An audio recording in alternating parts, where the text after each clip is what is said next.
vast oceans, they can't portray enough empty spaces, time to rust and dust.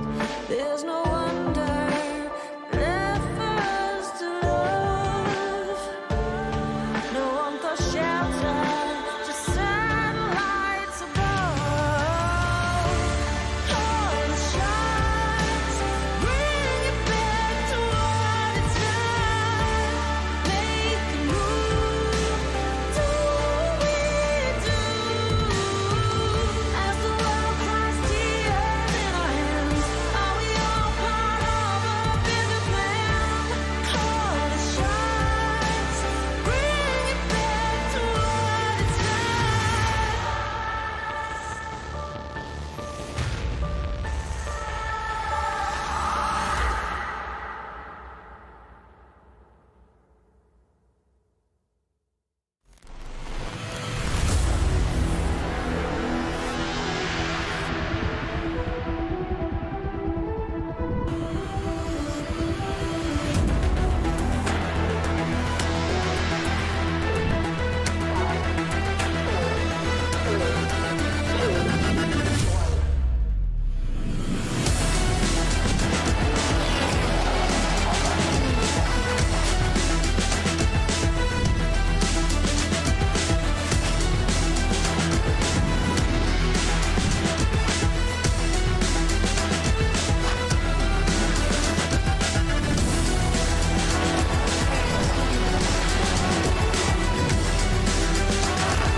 Hello race fans and welcome to round 3 of the World Touring Car Series live here from Brands Hatch in Kent.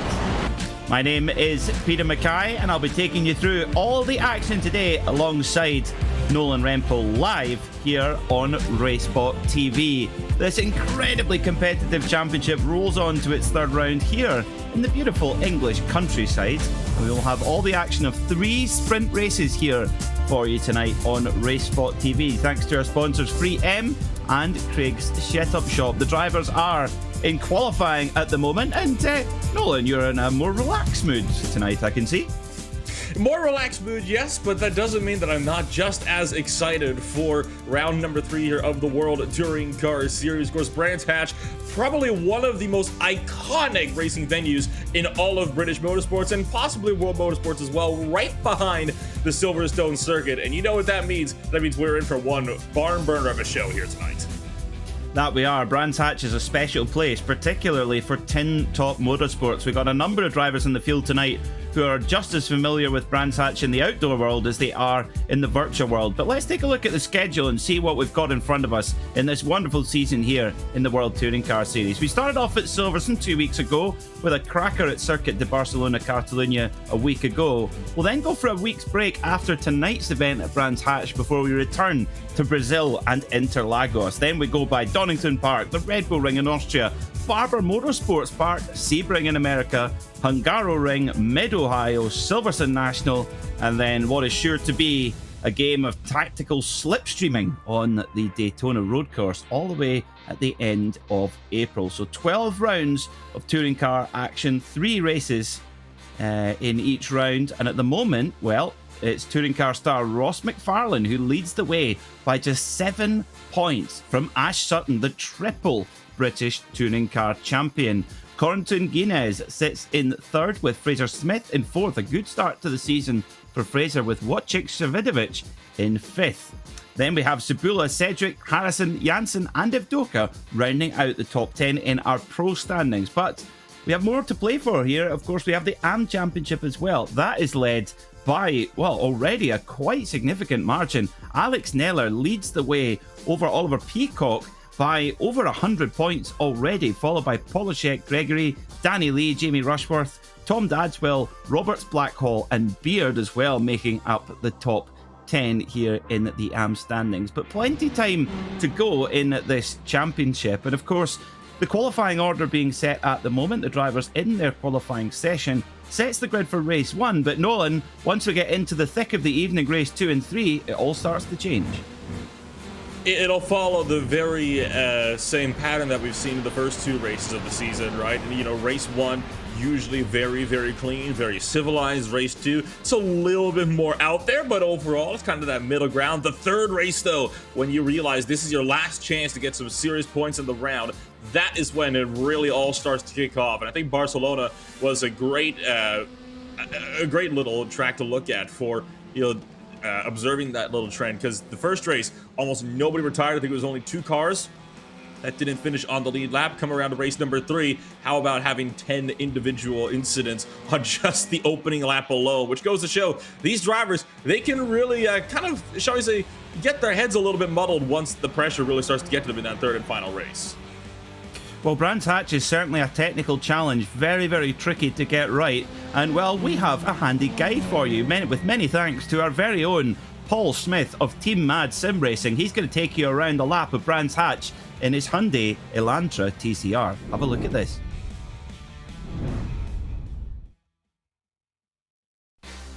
Hello everybody, it's Paul Smith once again here from Team Mad, and welcome along to round number 3 of the World Touring Car Series. We're coming to you from the Grand Prix layout of Brands Hatch. 2.4 miles in length. It's a tricky track is this one to master, but it is a favourite amongst touring car fans throughout the world. Of course, it's hosted the finale of the British Touring Car Championship for many a year now. What's it like to go around here, and where can you overtake? Let me tell you in a lap around this venue.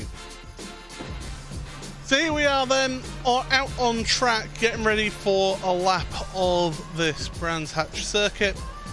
Let's show you your way around here. Get your corner, flat curve, absolutely right. Nail the throttle through the Brabham straight towards Paddock Hill Bend. Look out for your braking marker. About 100 metres over the curb, down through the dip at Paddock Hill Bend. Keep it over to the left hand side into Druids. 2nd gear corner, watch your throttle application, get it nailed. Over to the right hand side for Graham Hill Bend. 2nd gear using the curb, maybe a little bit too much curb there with the off track. Keep it over to the right-hand side then for Surtees. Down the gears once again. Late apex there. Carry the speed then out of Surtees.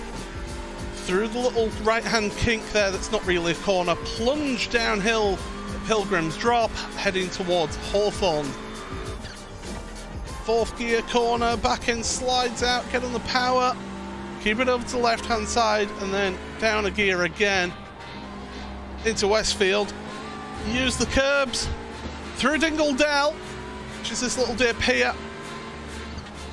On the brakes again, third gear, use the curb at Sheen, and then into Stirling's. On Camber corner, so you can really throw it in there, carry the speed out of Stirling's. In towards Clearways, and then the Clark curve once again. This lap just comes at you non-stop. A classic touring car venue. And there we go, down the Brabham Straight again, and the end of a lap here at Brands Hatch. Not the easiest place to overtake at. You can certainly make moves into Paddock. The favourite move is up here into Druids. You can also make overtakes down Pilgrim's Drop in towards Hawthorns. But that's a lap of Brands Hatch. I hope you enjoy the racing.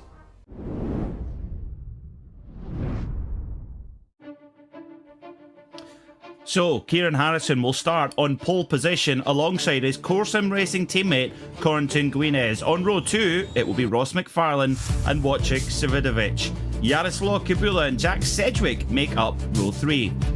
Row 4 will be Michael Polishek and Ash Sutton, with Jake Blackhall and Oscar Mangan rounding out the top 10. Ollie Peacock and Dan Holland round out row 6. Fraser Smith will start 13, followed by Mark Fletcher, Tom Dadswell, Mickey Doble, Raffle Dressage and David Baker on row 9.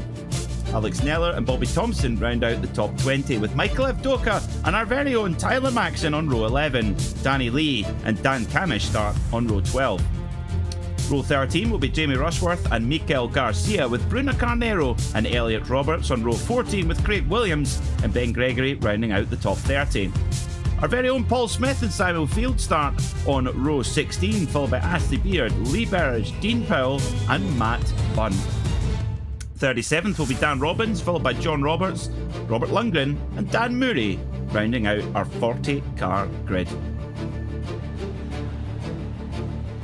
So the drivers gathering up on the start-finish line, ready to go for the first 20-minute sprint race here at Brands Hatch. It's, of course, some racing lockout of the front row, but will they have it their own way today? I doubt it, given the sheer skill and the sheer weight of talent behind those two Corsim Racing Hyundais.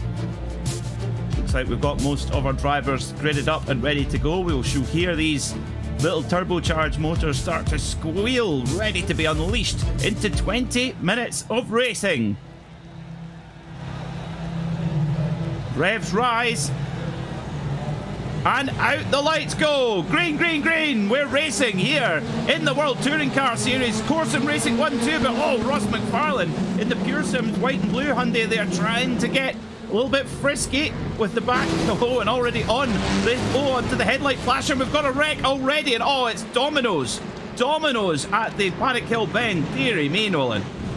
Pile up at least 7 cars collected in a turn 1 accident at the top of Paddock Hill. They're still looking to go 2, maybe 3 wide, out through turns 3 and 4 through the Graham Hill bend, and now down the Cooper Straight up towards Surtees. Still leading the way is going to be a core 1-2 of Kieran Harrison and Corentin Guinez, with Ross McFarlane for Pearson, who's just tucked in behind and trying desperately to close in the gap.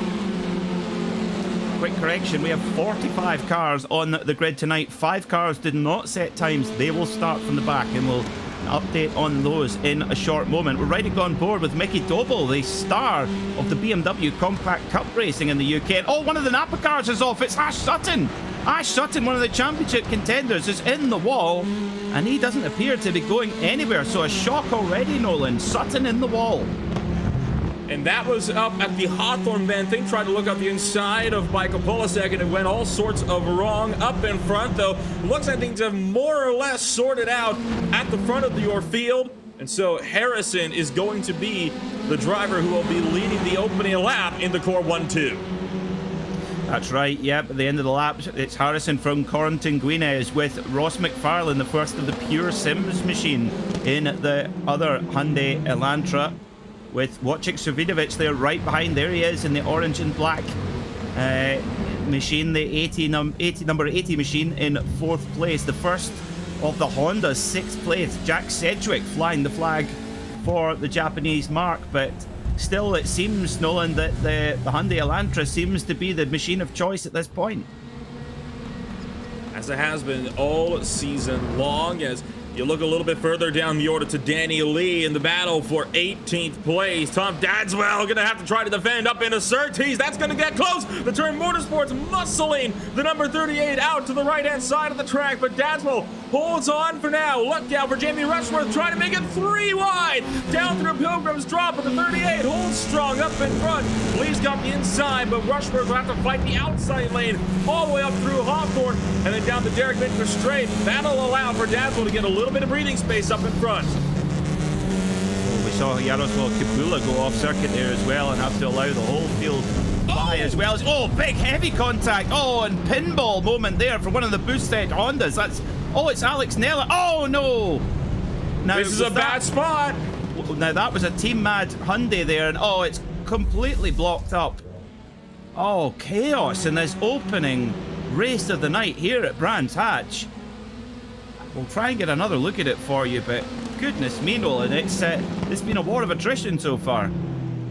I know it was Lundgren, I think, that ran into a stopped car that was in the middle of that mess, and you can now see in the core 1-2 still up the road. Harrison leading from Guinez and already starting to catch lap traffic of Benjamin Gregory, who was collected in the lap 1 pileup earlier on in this race, and the train leads from first on back all the way at this point back to 16th place up for this lead field, which is about the size of your average touring car race on the official series, right? But when you consider it's that times 3, it's no wonder we had a few early pileups here in this race. Take a look at the one now that took place. Just a little bit of contact, and that was headed up through Dingledale up towards Shane's, and you're stopped in the middle of the track there. What are you supposed to do other than just hold on and hope everybody can avoid you?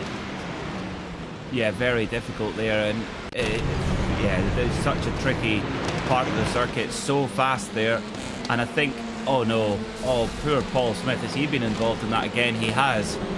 Oh my goodness me. Well, don't let Paul Smith choose your lottery numbers for you, because he has had no luck.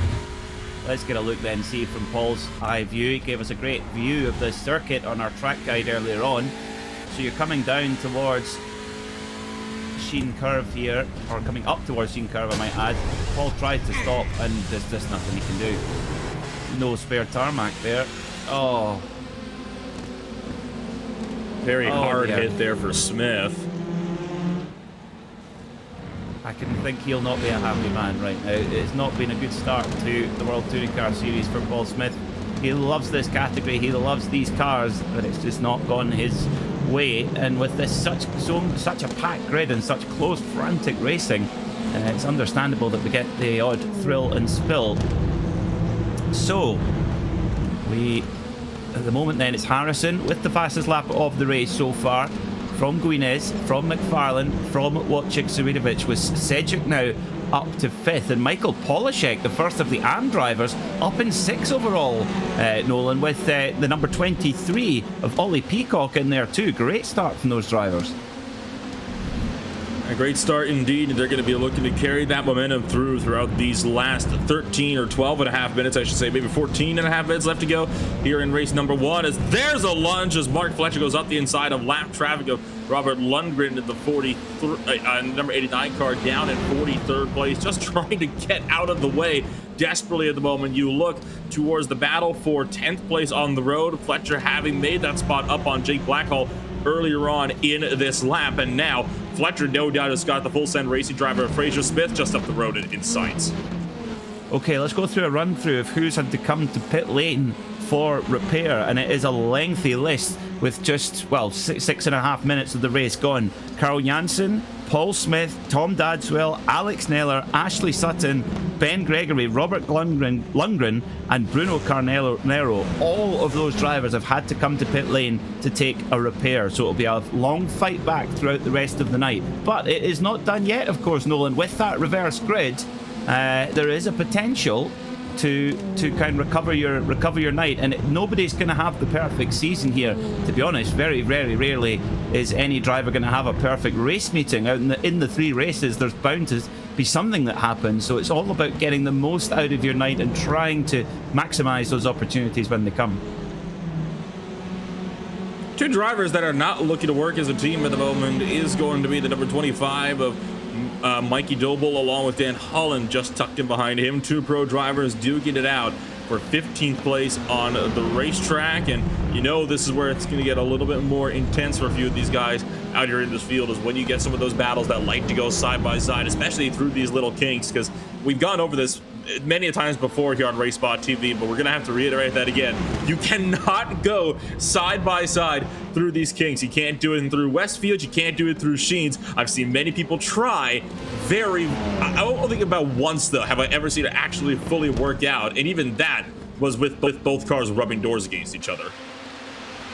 So let's get a replay then. See what happened to Ashley Sutton there in the snazzy Napa Racing colours, and just carries a little bit too much speed there trying to make a move. One thing about Ash is he will always have a go. And that number 1 on the side of the car. There, of course, Ash, the defending British Touring Car champion, who's crowned here. Of course, this is always the last round of the British Touring Car Championship. A very uncharacteristic error there. Very much an unforced error from Yaroslav Kibula. Now, speaking while we're on the British Touring Car drivers, what's happened to poor old Dad Kamish? Oh, just comes across the nose. I'm not quite sure which car that was, but I don't know if he realised there was someone on his inside there. Looking up to Bruno Carnero on the RaceSpot replay from one of the Pure Sims accelerated by SimLabs drivers. This is coming around through Graham Hill Bend, down the Cooper Straight towards Surtees. Just gone off track there, way on the right-hand side. I wonder if maybe just letting a lot of lap traffic through, and talk about almost wanting to take to the Indy layout there, which would rejoin that Clark curve. Yeah, that's an interesting tactic. Yeah, one way to shorten the course. Of course, we do have 2 distinct layouts here at Brands Hatch. You have the Grand Prix circuit, which we're taking on today, and the much shorter Indy circuit, which is often under a minute in lap time as well. So it would have been really busy with 45 cars out on track. But it's still Michael Polishek for the Full Send Racing Majors Garage Audi team.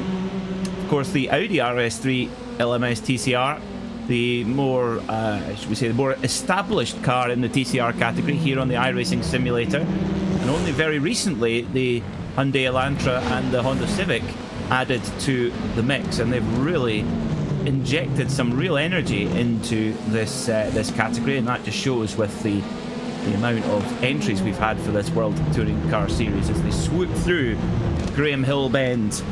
Named after the 2-time world champion and winner of the Indianapolis 500. Then up to Surtees, the only man to win a world championship on 2 and 4 wheels, Mr. John Surtees. And then up towards Hawthorns, another world champion with Ferrari, who, of course, used to drive with a bow tie on underneath his overalls. Oh, that was been an episode of Fun Facts with one Peter McKay then here on RaceSpotTV. I didn't know that Hawthorne wore a bow tie under his overalls, but hey, you learn something new every day. On board with Peacock in the Majors Garage Full Send Racing Honda, and one car off the road. That's one of the core drivers. That was Oscar Mangan that went off the road coming around through Sheens. Oh, well spotted, Nolan. Yeah, that was indeed an Oscar Mangan, so has to recover quickly. Has lost touch with the leading pack, the leading trio of Harrison, Guinness and McFarlane. Have got a bit of a gap back to Wojciech Savidovic, who's in a bit of no man's land right now. And now, and of course, Cedric as well, very much in no man's land. He's in 5th position with about a second or so in front of him. Oh, dearie me, is side by side there. Fraser Smith, who's had a good start to the championship, looking up the inside of Mangan. And does he get the move done as they head down towards Graham Hill Bend once again? No, Mangan holds the inside line.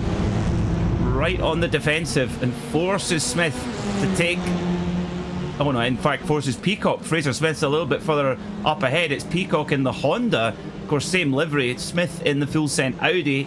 Peacock in the full send Honda. I think running at the moment is the second Honda. Yes, he is. Ollie Peacock in the AM class. Second of the Hondas.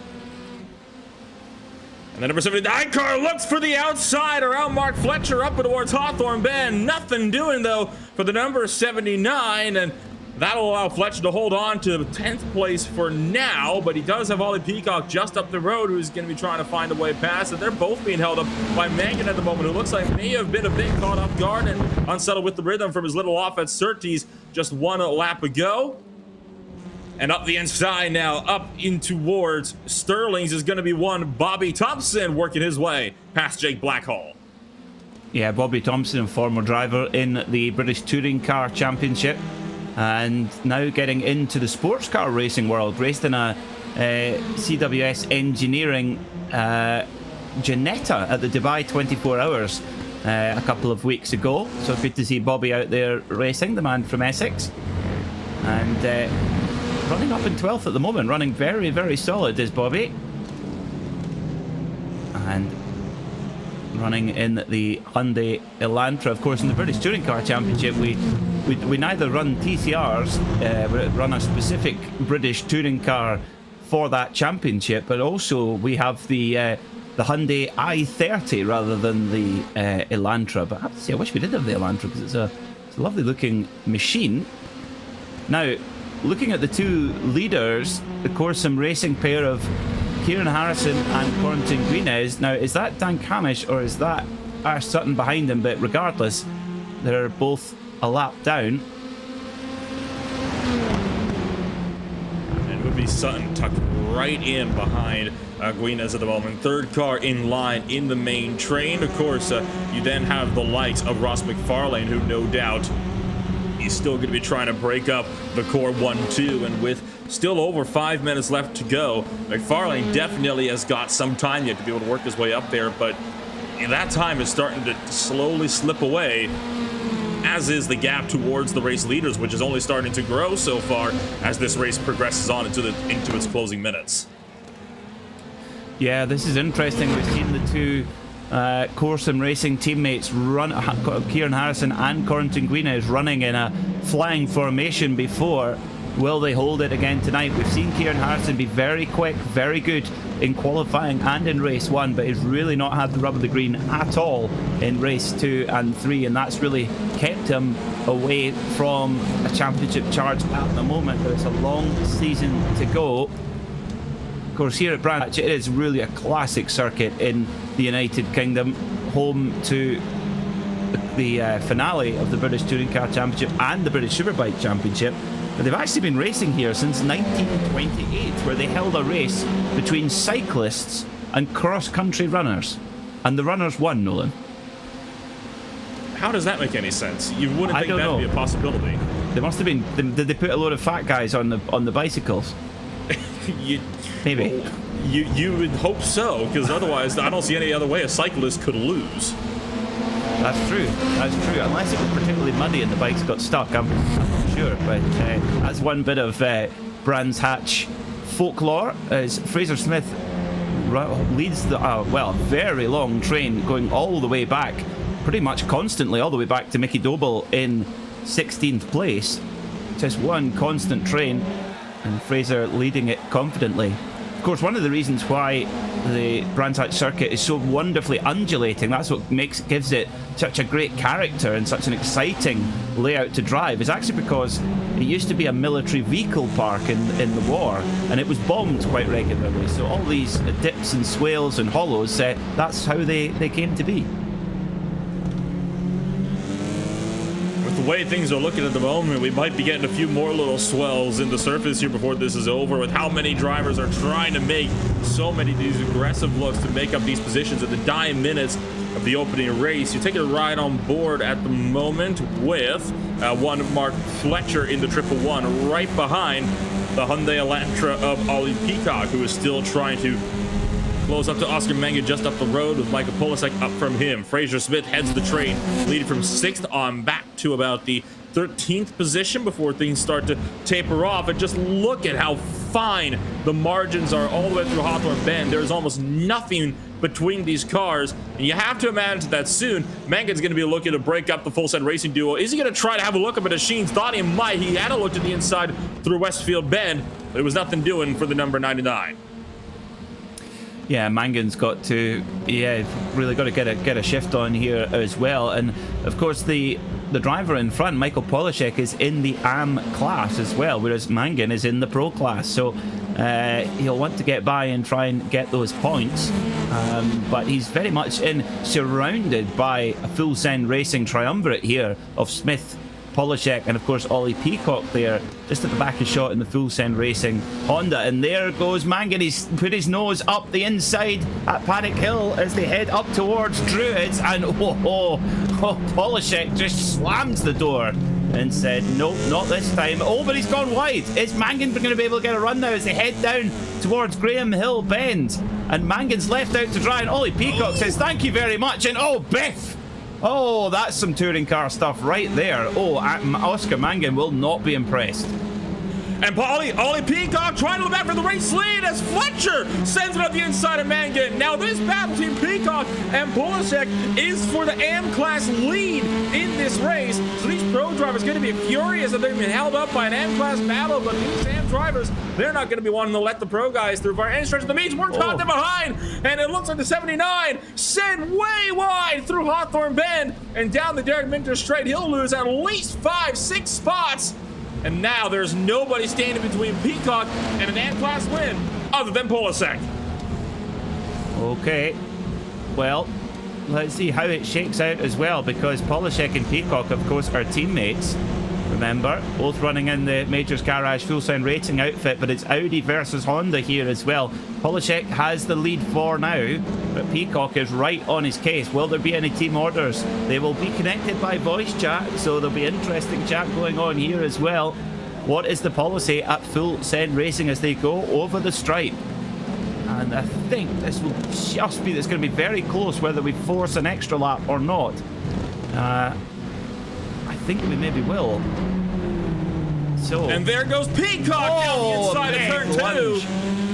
And that was with the AM-class lead, and that's caused Polishek to drop out because he was just barged out of the way by the 23. Yeah, this is touring car racing. It can get very heavy-handed as well. If you're used to maybe open wheelers or even sports cars, it can be seen to be very aggressive. But this is what the drivers come for. They come for a little bit of a knife fight here in the World Touring Car Series. Riding on board with Jake Blackhall, you can see just how intense it is as well. You're absolutely bumper to bumper all the way around the track. You've got to be inch perfect on the brakes, the turn in, the throttle, everything. You make a mistake, you will get absolutely freight trained in this type of motorsport. Oh, what a super battle here as well. Great to see the AM drivers right up there fighting as well, but it looks like Peacock has got the advantage now, with Polishek getting, well, shunted aside really.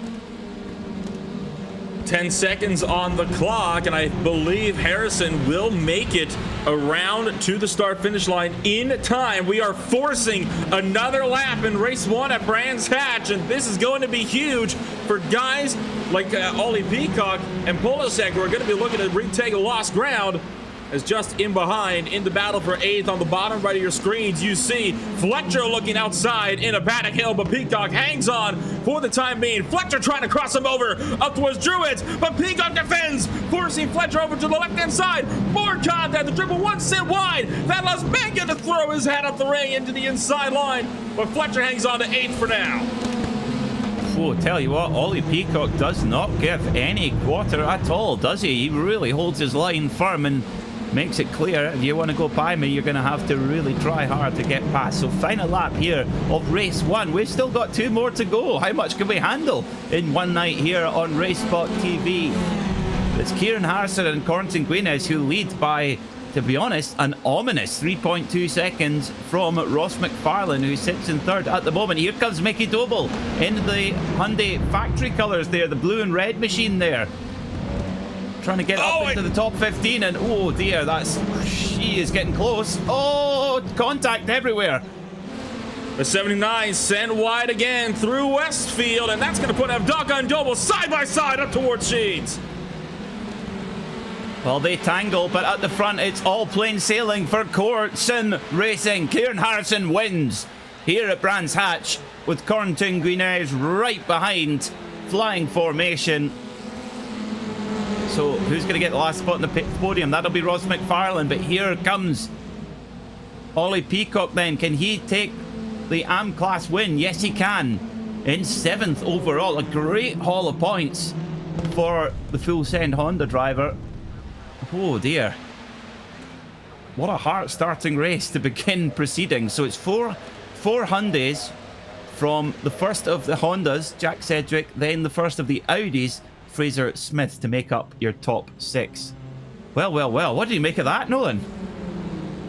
I'm honestly a bit scared as to how these reverse grids are going to play out, especially if it's a full reverse grid, right? I mean, you saw just how chaotic the start of these races are, and I think that's one thing we never really managed to touch about. Turn 1 at Paddy Hill Bend with Druids right after, that is just about the most frightening set of opening corners you can possibly have with a 45 car deep touring car field. Well, it's time for our spinny wheel, thanks to our sponsors 3M Racing Equipment and Craig's Setup Shop as well. Thanks to our software engineer Arjuna Kankapati for putting together the Wheel of Fortune here, or misfortune, depending on where you are in the grid. Is it going to be 21? Is it going to be 27? I think it's just going to be 27. Yes. So we have a 27 car reverse out of a possible 45. So that, by my reckoning, puts Matt Bunn on pole position, the series organisers.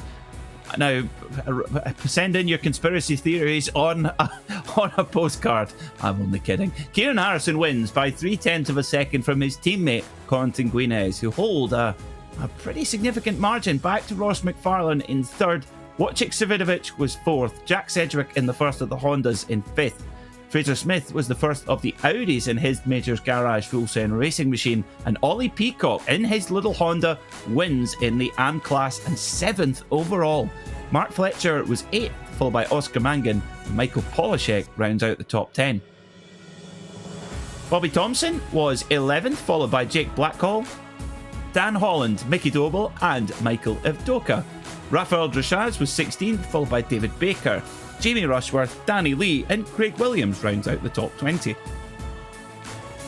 Lee Berich was 21st, followed by Daniel Rowbottom, Dan Camish, Tyler Maxon, Michael Garcia, Carl Jansen, Matt Bunn, Neil Butler, Ashley Beard, and Johnny Walker.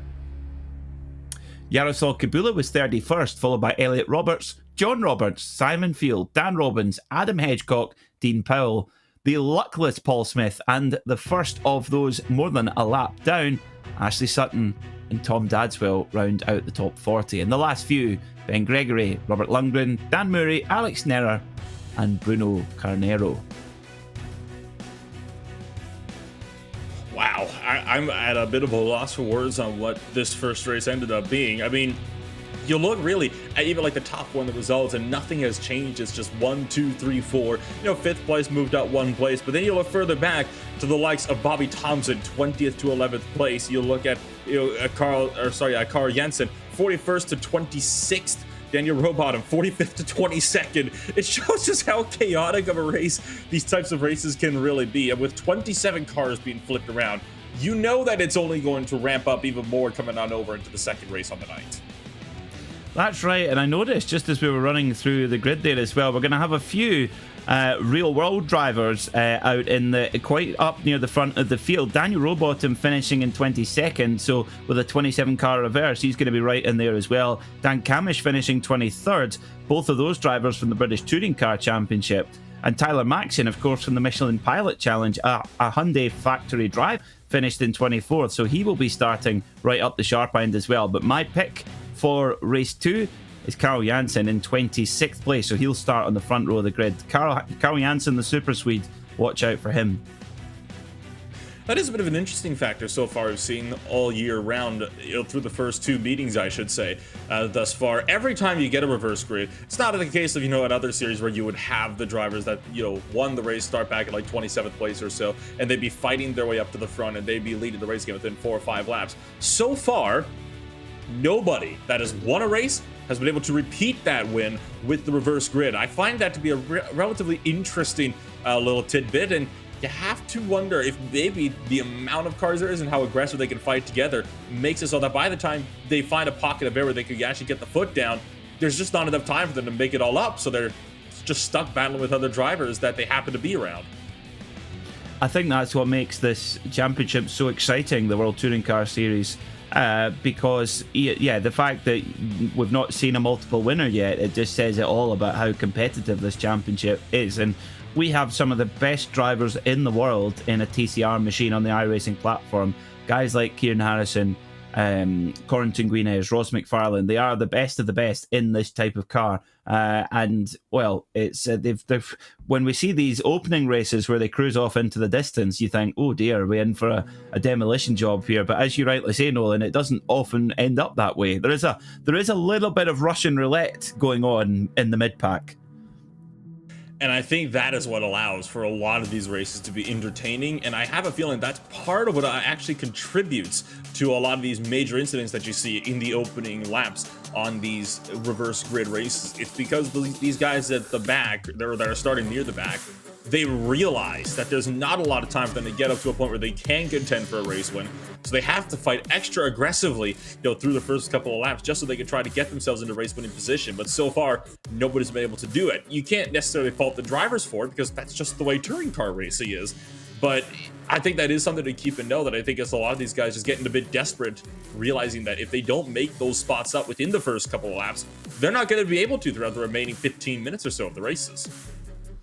That's right. Well, a huge thank you to our sponsors of the World Touring Car Series. First up, 3M, who make some fantastic racing equipment, protective equipment, whether you're in a proper racing car, whether you're in a go-kart, or indeed if you need the right equipment for in the sim as well. When you're in the sim, it can get pretty hot and heavy, as we've just seen in this opening race of the night here at Brands Hatch for the World Touring Car Series. 3M even makes pair of special gloves for in the sim as well, keep that sweat down and give you the best grip on the steering wheel as well. And a number of the real world drivers taking part in this championship wear 3M overalls when they're in the race car as well. So pop onto 3M UK's website and check out their range of products. Also, Craig's Setup Shop as well, who do setups for most cars in the iRacing service and on most tracks as well. And with the level of detail that you can go into on the iRacing simulator, you can change anything that you would change on the real world race car as well. So that setup is absolutely critical. So if you want to go quicker on iRacing, get onto Craig's Setup Shop website and get yourself a setup for your favourite car as well. Speaking of, Nolan, what have you been driving recently on the iRacing simulator? What's been keeping you up at night trying to go quicker? Well, I have to say, I don't do official racing all too much anymore. I'm definitely more of the guy that'll just take a car for a few laps, just at a private testing session, or even, put on one of those newfangled AI races that have come around in big form recently to the iRacing servers. But I'd say overall, I'm a bit of a GT3 individual. I have been having a bit of fun with the Lamborghini Huracan GT3 Evo. That and the Delar F3, always a very, very fun little monster to try to wrangle around a racetrack. So I think those two cars are kind of the big ones where I'm at for me, not because I'm necessarily fast them, because I'm going to be honest, I'm not. I would probably be absolutely destroyed at about every online lobby I go into at the moment. But they're just fun little cars to drive, and they both sound amazing. They do, yeah. They both have their own distinct noise, don't they? And especially the Lamborghini with that wonderful 5.2 litre V10. It's a lovely machine. I've been enjoying driving anything at Knockhill. It still amazes me that Knockhill Racing Circuit in Scotland is available on the iRacing simulator, and I cannot say enough just how good a job the iRacing software team have done to recreate Knockhill in such accuracy as well. But would you believe I've not commentated on a race at the virtual Knockhill yet? I have done on the outdoor Knockhill, but not the virtual Knockhill. So need to change that soon. Unfortunately, we couldn't have Knockhill for this series because Well, Knockhill is a little bit. It's small in stature but big in personality, so fitting 50 cars is a little bit difficult on the grid at Knockhill. Yeah, I think that was going to be one of the primary concerns, because I have no doubts that if you didn't have a 50-car grid, maybe it was 30, 20, 25 or so, I think you'd absolutely see Knockhill on the schedule, just because, well, for one thing, it's new. For another thing, I'm pretty sure, correct me if I'm wrong, but the British Touring Car Championship does run there IRL, I think. It's I thought that was the case. It's a classic little circuit, and one that a lot of people have actually been asking on for the iRacing servers for some time. You see a lot of the Facebook posts, people asking, what track do you want iRacing to scan in next? And there are quite a few responses that have said Knockhill. So I love the fact that they got it in there, and the fact that they also got the little rallycross circuit in there as well. So you get yet another track for the dirt guys. They're the dirt road guys, I should say. They like to throw a little rallycross Volkswagen Beetle or a Subaru WRX or Ford Fiesta around a tiny little racetrack like that. So I think Knockhill definitely would have been a good one to have on the schedule, but obviously, you have to use some common sense when you have a 50-car grid, and it wouldn't have happened. Very true. Yeah, I have seen rallycrossing a number of times at Knockhill, and it's fast. The dirt part is really, really quick, particularly with the rallycross supercars through there as well. So if you're watching and you've got an iRacing subscription, go and check out Knockhill Racing Circuit on there. It is a whole lot of fun. And I tell you, actually, a driver in this championship who is really, really, really fast at Knockhill is Ashley Sutton. He is, more often than not on pole position when the British Touring Car Championship come to visit at Knockhill. So he might be a bit miffed that we're not going there this season. Maybe next time where we can split the grids up. Well, we've got about 5 minutes left in practice between races, and we will be about to go running for another 20 minutes of action. And Nolan, I guess there's going to be, as the season progresses, you would hope that a bit more of an air of caution would come in the mid pack, because we've seen some monumental pile-ups in the opening lap so far. It's touring car racing. It's one of those things where it's just inevitable. It's only a matter of when it's going to happen, especially in a field this size. It's one of those things where you can always hope for it, but wishful thinking is what more likely than not is going to be the case, because it's not very common that you go one of these races, especially in the early stages, without any pilots. I mean, look what we had turn 1, lap 1, even before turn 1 actually, in the opening race here at Brands Hatch, and that was without a reversed grid. So you imagine what it's going to be like now. You get a whole different story. Very true. Yes, very, very true. It could be a different story. Well, we'll see. Of course, we heard from our very own Paul Smith earlier on in the track guide. It didn't go all to plan really for him in race 1. Hopefully he'll get a bit better of a rub of the green this time around. But I'm really excited to see these real world drivers who are going to start quite far up the front of the grid in this second race, and see how they fare against the top sim drivers as well. It's always an interesting dynamic. The only thing is, though, is that for somebody like Tyler Maxson, he does drive a TCR specification touring car in his day job, racing his Hyundai in the Michelin Pilot Challenge. But for the British Touring Car Championship, guys like Dan Camish, Ash Sutton, Dan Rowbottom, Bobby Thompson, they don't take part in TCR cars. The BTCC car is quite different. And I think that is a really interesting little dynamic when you have to consider it. It's like the fact that touring cars, they aren't like GT3s where it's like, a one spec fits all type of series. I mean, like, you look at the GT3s, you've got what was the Blanc GT3 championship, you've got the American GT championship, you've got DTM, and all of that uses the same car specifications, WEC, Euro Le Mans, everything like that.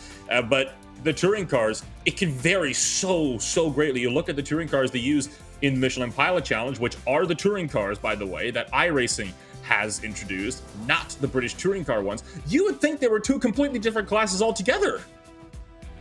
Yeah, they are very different, completely different. In fact, in more ways than we could actually list in 2.5 minutes between now and the end. I mean, the British touring cars, they stay in the UK. They cannot be raced anywhere else. Whereas TCR has been such a global smash hit in terms of success that you can use them in sprint racing, you can use them in endurance racing, and I think that is what gives them such value. And from those that manufacturers like Volkswagen, Audi, Cupra, Alfa Romeo, and so many more that build these cars. Hyundai, they've sold a lot of them to customers around the world. I mean, at Daytona last weekend, Brian Herta had something like 6 or 7 of them on the grid, running out of his trailer. So it's if you're the customer sales director for Hyundai Motorsport, you got to be pretty happy. Yeah, I would imagine so. I mean, you have yourself a lot of these little touring cars that you can just really just purchase up and race them however you want. And it's not like they're the most expensive race cars in the world either, right? Because you're not going to these high-end brands like Ferrari, like Mercedes. It's some of the smaller brands that can allow more different manufacturers to kind of get in on the mix, right? I mean, when have you last seen a Hyundai GT3 car running around the tracks, right? I mean, even KTM doesn't get in on touring car racing, to my knowledge. So it goes to show that you get these little disciplines everywhere where you can have different manufacturers that have their own little skills. And I think touring cars, it's better for, you know, manufacturers like Ford, Honda, Hyundai, Audi, and so on, where they can make cars that compete very well with each other and they can put on a good show at the same time for not too much of a cost as it would be elsewhere, like making an LMP1 prototype. Absolutely, and the good thing is, one thing that's always been the case with touring car racing is that it's your mum and dad's car. You know, that's the thing, is the cars are recognizable to the everyday person. You know, unlike, like you say, like a Ferrari or a Porsche or whatever. These are cars that people drive to work every day, and that's what made them such heroes. I mean, the golden era of touring car racing, in which, to be honest, we are in one right now, I would say, but particularly in the late 90s in super touring, where there was big budgets and big money coming from the manufacturers. My dad had a Volvo, so I automatically supported the Volvos because he drove a Volvo. So yeah, that's what we like to see in touring car racing. Well, practice is nearly over, and we will be gridding up for the second race of the evening. 20 minutes once again, with Matt Bunn starting on pole position with a 27 car reverse grid. And if you finished in 28th in that last grid, the pain of missing out on the reverse grid is, I feel your pain. It's not nice at all. So Matt Bunn will lead us away into the second round of action here tonight. And who will come out on top? Well, we shall see. This is how they line up. Matt Bunn and Carl Janssen will start on the front row, with Mikel Garcia and Tyler Maxson on row 2. Dan Camish and Daniel Robotham make it an all BTCC row 3. Lee Berridge and Craig Williams are on row 4, with Danny Lee and Jamie Rushworth on the 5th row. David Baker and Rafael Drachaz are 11th and 12th, followed by Michael Evdoka, Mickey Doble, Dan Holland, Jake Blackhall, Bobby Thompson and Michael Polishek. And rounding out your top 20 are Oscar Mangan and Mark Fletcher. Ollie Peacock and Fraser Smith are on row 11, followed by Jack Sedgwick and Wojciech Savidovic. Ross McFarlane, Corentin Guinez, Kieran Harrison and Neil Butler round out the top 28, with Ashley Beard and Johnny Walker finishing the top 30. Yaroslav Kabula and Elliot Roberts are on row 16, followed by John Roberts, Simon Field, Dan Robbins and Adam Hedgecock. As we're all ready to go, Matt Bunn in the 3M Audi on the left-hand side of your screen. Green, green, green, we're racing for the second time tonight here in the World Touring Car Series. Down towards Paddock Hill Bend they go. Carl Janssen in the course sim racing. Hyundai, nearly snips the nose off Matt Bunn and doesn't quite get the move done early, but there he goes. Carl Janssen takes the lead at Druids as they run down towards Graham Hill Bend, and Dan Camish, they're getting in a bit of a punch-up as they come out of Druids. Looks to have survived just about. I think that's Tyler Maxson off in the Team Mad Hyundai. Oh, and coming back on track right in front of the likes of Oscar Mangan. That is not going to help at all, and now he's been dumped. Tyler Maxson has been dumped over into turn number 5 at Surtees. So he is tumbling now from first to the back of the field. More cars still spinning around. That's Simon Field. That just had a huge off in his Honda Civic. And it looks like, apart from that, they managed to somehow survive without a major pileup. Overall, though, that was a much cleaner start than I'd say the opening lap of race 1 was. Oh dear, disastrous start for Tyler Maxson there, and you called it, Nolan. He did get dumped there by Oscar Mangan when he came back onto the track. So the melee continues through the opening lap as Mickey Doble there has a look up the inside at Sterling's. Can he make that stick as... Whoa, Dean Powell off the track in the Turn Racing Hyundai. Oh dear, what happened to him? They're certainly easy to pick out on the track, those bright yellow and black Hyundai machines for Turn Racing, but it's Carl Janssen who leads by 1.6 seconds already, with Mikel Garcia in the Honda up to second.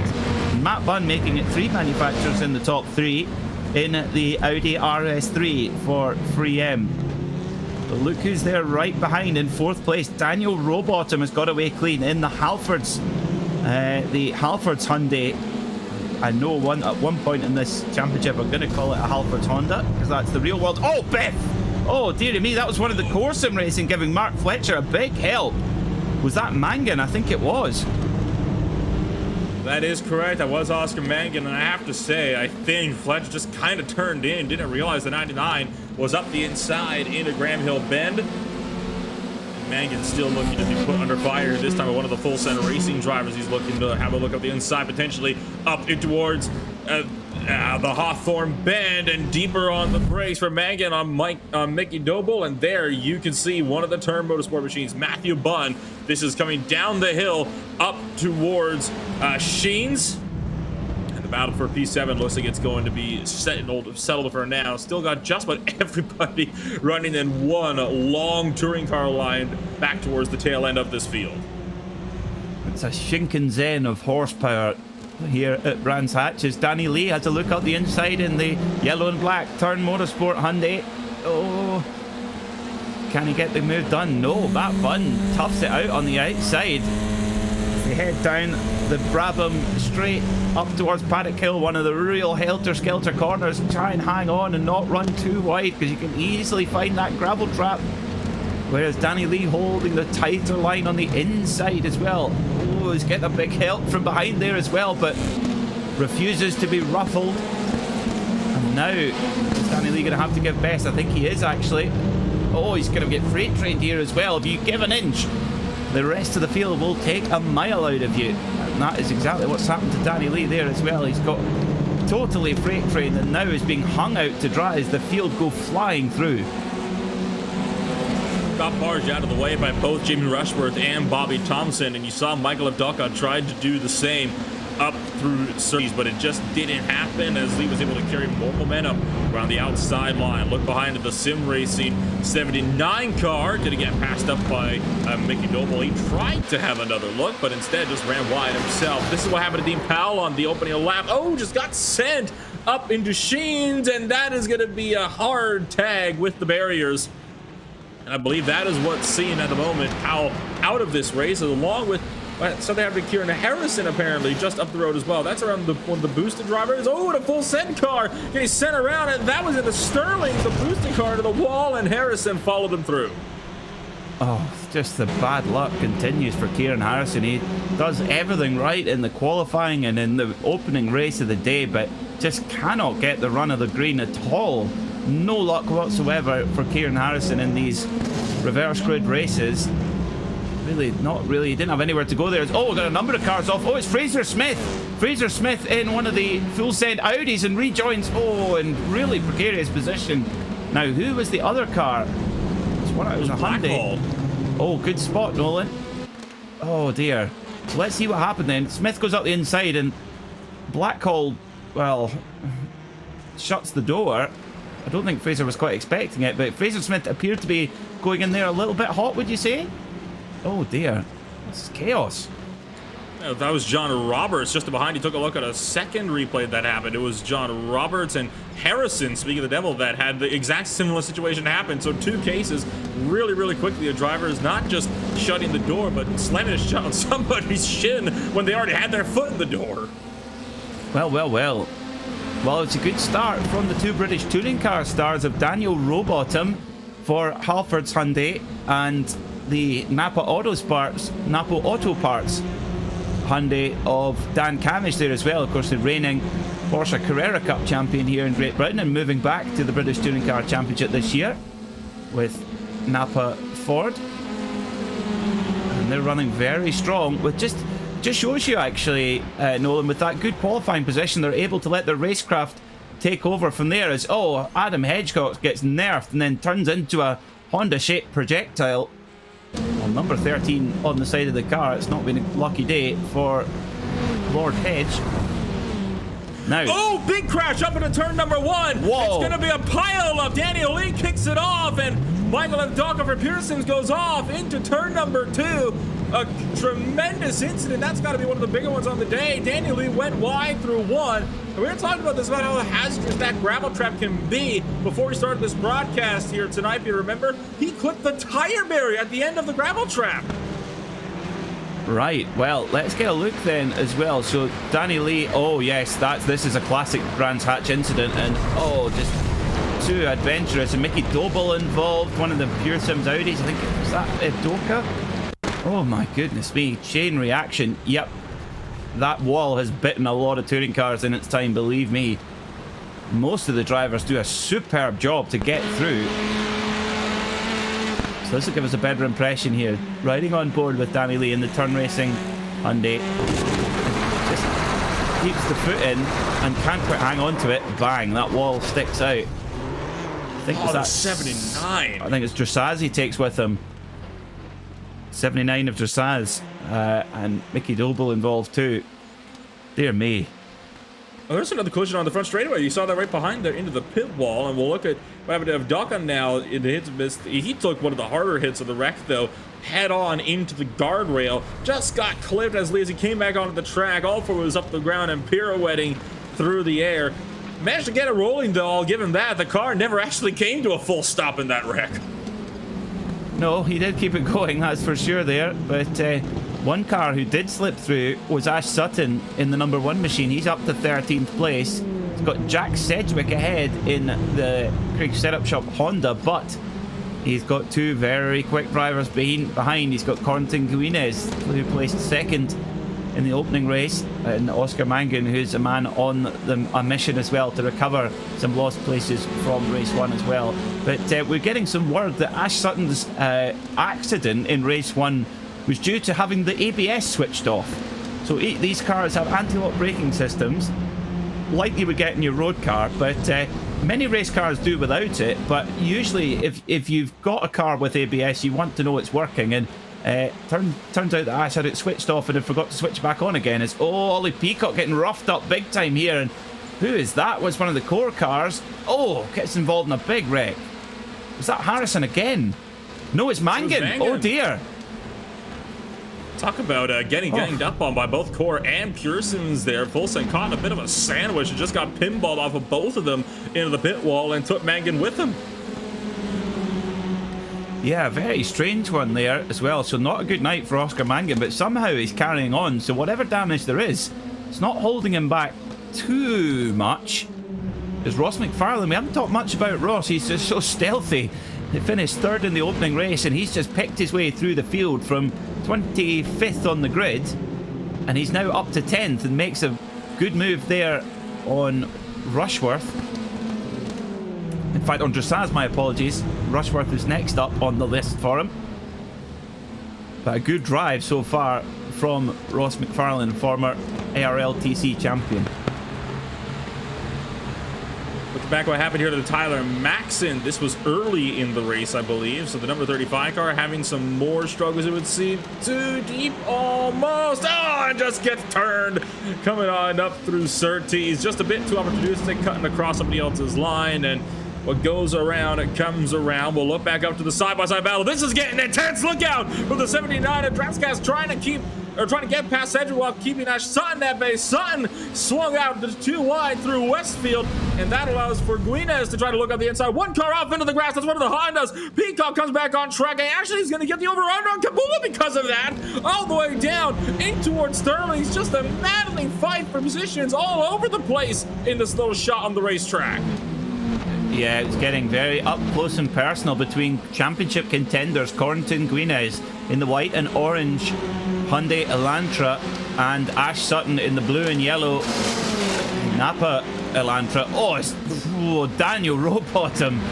Oh, Daniel Rowbottom and Dan Camish getting very up close and personal there. And don't forget that in the 2021 season, Daniel Rowbottom effectively took Dan Camish's drive.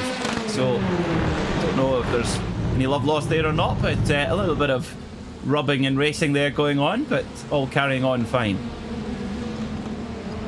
And Tom's going to tuck back in line behind that 09 machine of Dan Kamish, one of the Napa cars. So Thompson not able to make the look for now, but Kamish did run wide through Surtees, looking for the outside line just behind on board with Rowbottom. Thinking about making it 3 wide. Oh, don't try that around the outside of the Hawthorne. There's no room for you, my friend. And sure enough, he's going to tuck it back in line. Thompson still trying to see if he can potentially have a look in his number 90 machine on the 09 as they thunder back down the hill through Dingledale and up towards Sheets. Both of them trying to close up to the battle for third and second with Mikel Garcia and David Baker just up the road. But at the moment, I have a feeling that Kamish is a little bit more concerned about his defensive game at the moment as he runs off the track through Sterling's, and that'll give fourth place to Bobby Thompson.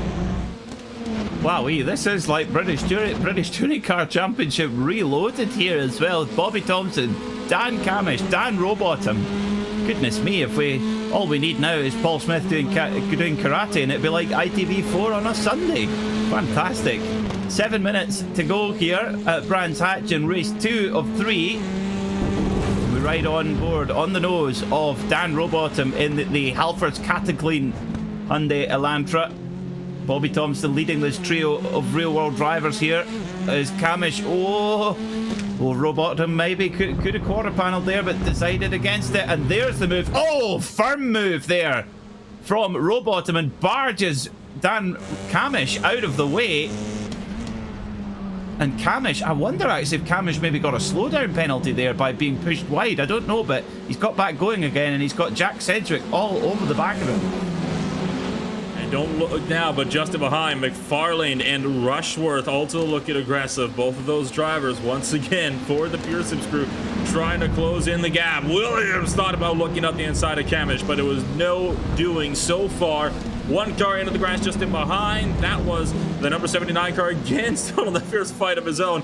Everywhere you look in this little scrap, like you look everywhere and somebody's rubbing doors with somebody. At the moment, there appears to be no love lost between anybody in this field. And I have a feeling a lot of these guys are in business mode at the moment. They're just trying to think, how is the best and fastest way I can get this move complete? Not necessarily the cleanest way.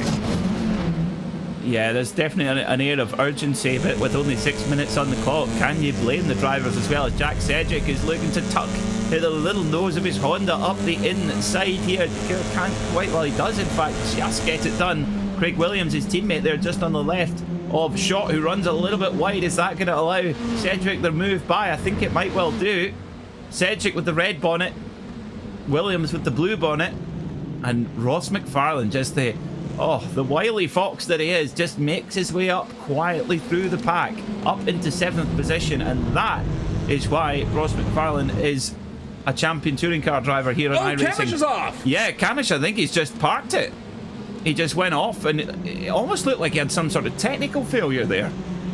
When you saw it, he went too deep and overshot onto the grass, and he actually went nose first into the tire barrier, so I think that is what did him in, and a bit of frustration causes him to depart, shall we say, from the race. And saw Williams in the setup shop, Simpson car get jump up with Cedric, and there you see Kamish going off. A bit of a strange incident there.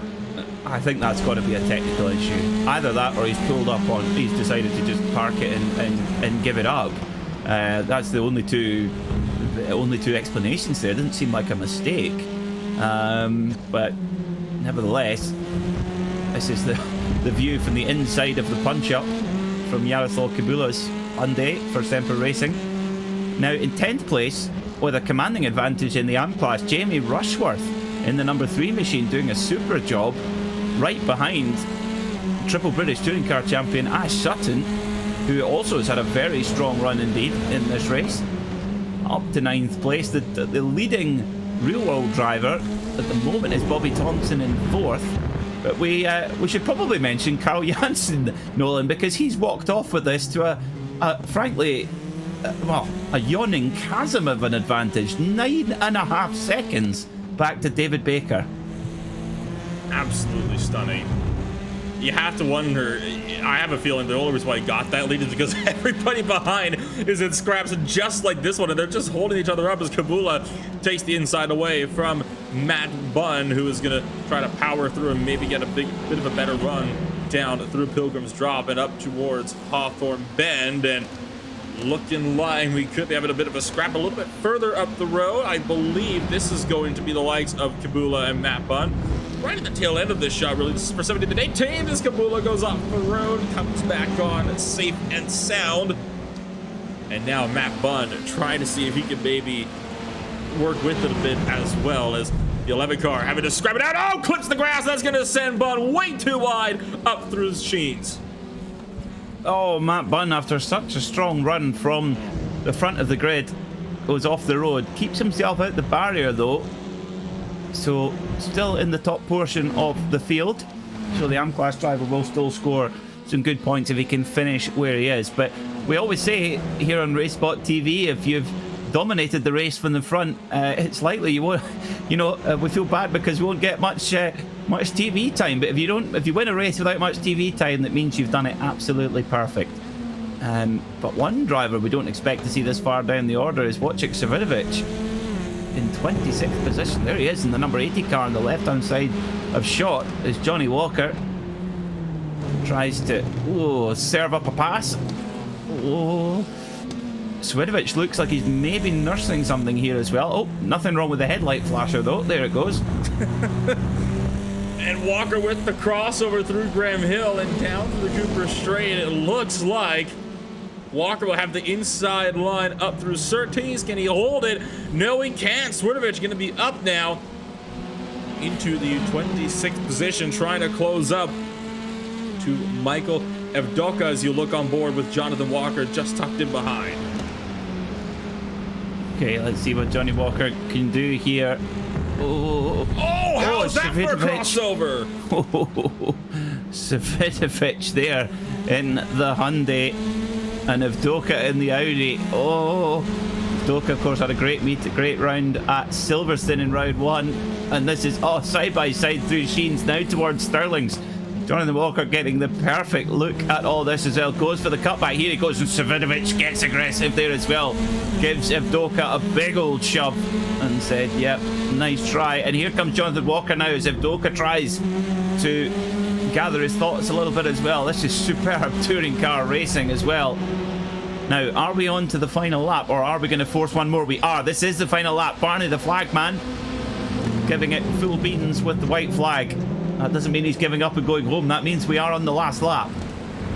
And how about Paul Smith making the move on Evdoka up at a Paddock Hill Bend? We haven't seen much, but the number 33 driver who gets sent from Michael Polasek just in behind, but Smith clears for 27 and is trying to see maybe he can muscle home, but 26th or even the 25th place finish. I think P25 is a bit too much. As trouble behind. Look out for Carnero, cutting left and right. Max was with him, and Ashley Beard, I think it was the driver that went way off in his Aztec Sim Sports machine. The 95 having struggles, and up the road, here we go towards Hawthorne Bend. And I have a feeling there that Polasek was given a bit of a break there by Evdoka.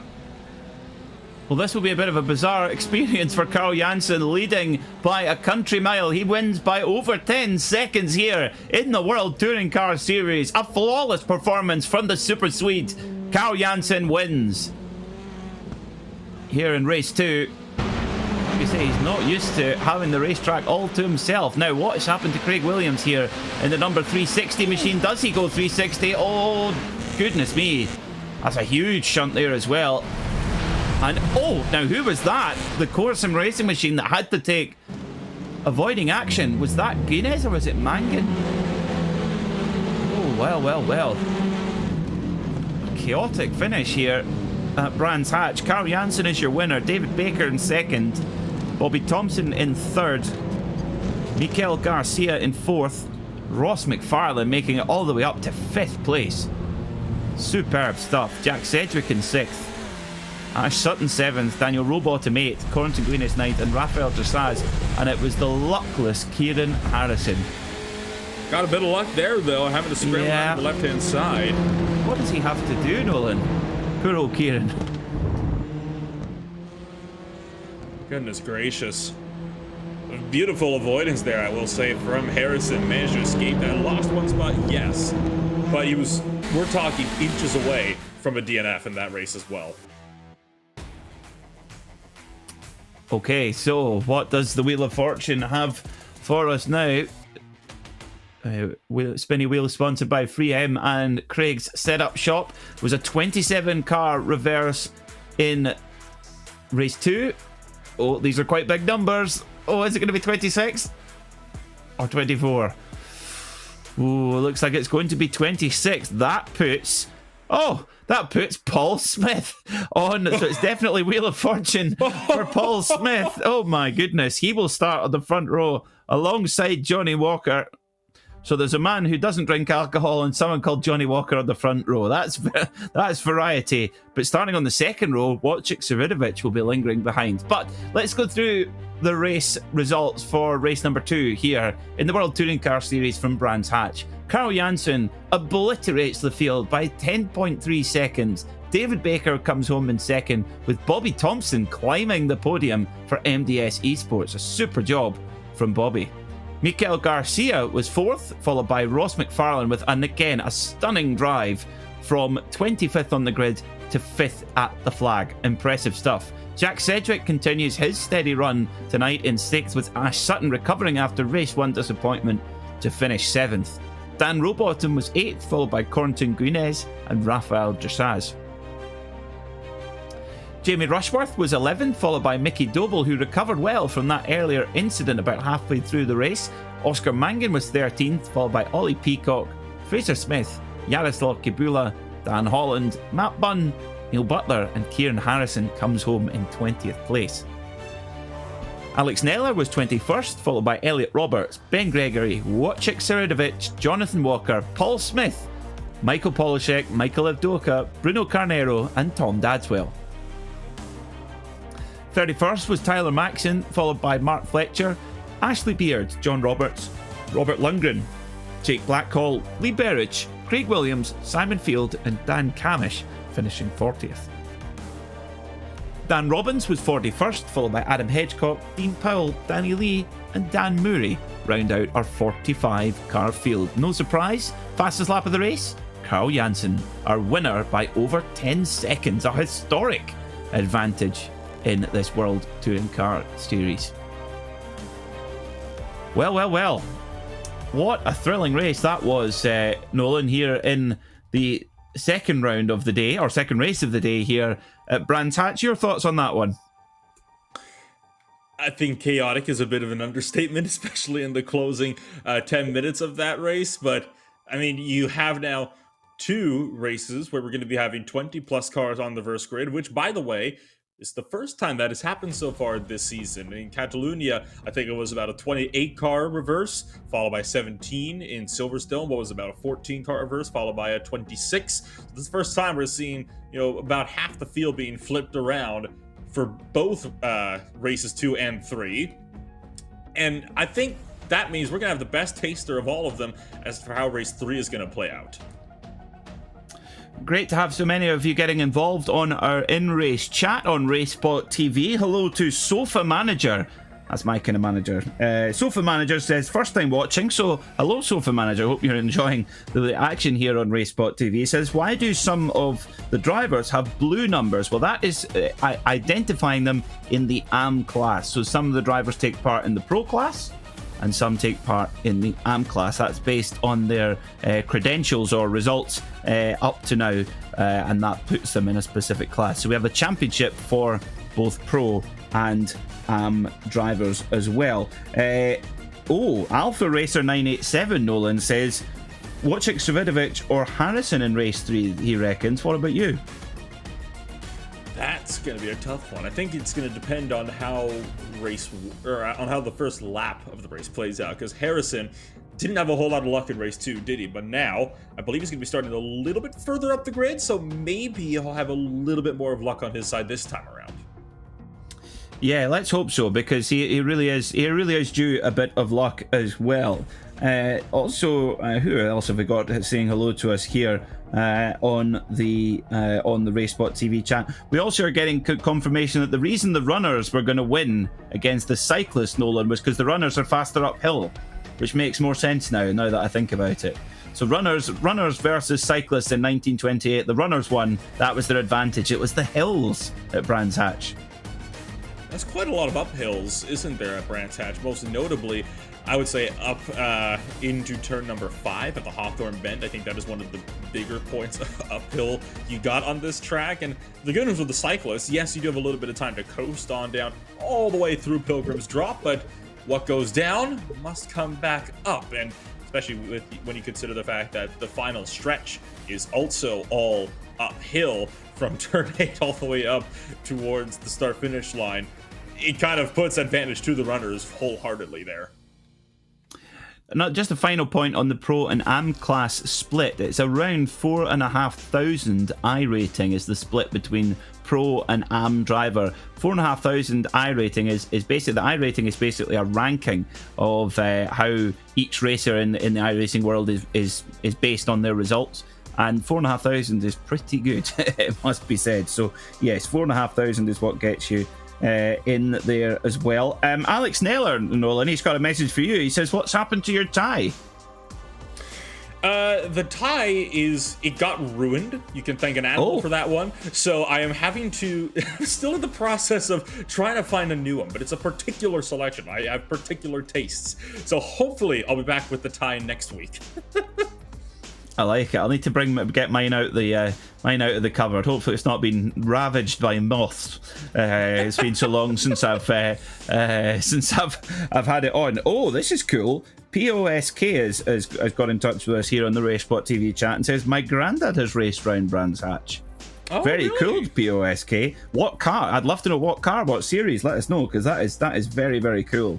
As well. So do let us know. Give us a shout. Where are you watching? Who are you watching with? And most importantly, what in-race snacks have you got? Nolan, we do a lot of commentary here on RaceSpot TV, sometimes long stints on endurance races. What are your go-to snacks when you're in the commentary booth?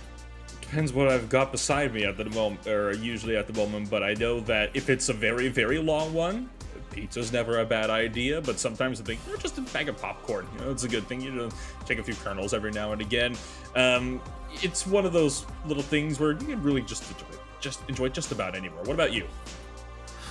Now, if I lived in Canada, like you do, no, don't you? You live in Canada, don't you? Yes. Yes. If I lived in Canada like you do, I would be a Timbits or a jelly cream donut or something like that. It would be Tim Hortons all powering my commentary. Jelly cream though? Is it jelly? Which chocolate? What is it? The Boston cream, yeah. Boston cream. That's the one I'm thinking of. Not jelly cream. Boston cream. That's not a jelly cream. A Boston cream. That's the one. Yeah, that's what I would have. They've started to roll out Tim Hortons here in the UK, but they're not the same as the real thing. You can't. It's got to be in Canada. Sweet. Adding to our international flavour, Risey says hi from Germany. Hello, Risey. Hello from Scotland and from Canada. So this is actually the joy of virtual motorsport, isn't it, Nolan? Because we've got drivers in this field from all over the world taking part. A lot from the UK, of course, but some from further afield as well, and all happening in real time. It's a joy to be able to compete and race every night of the week.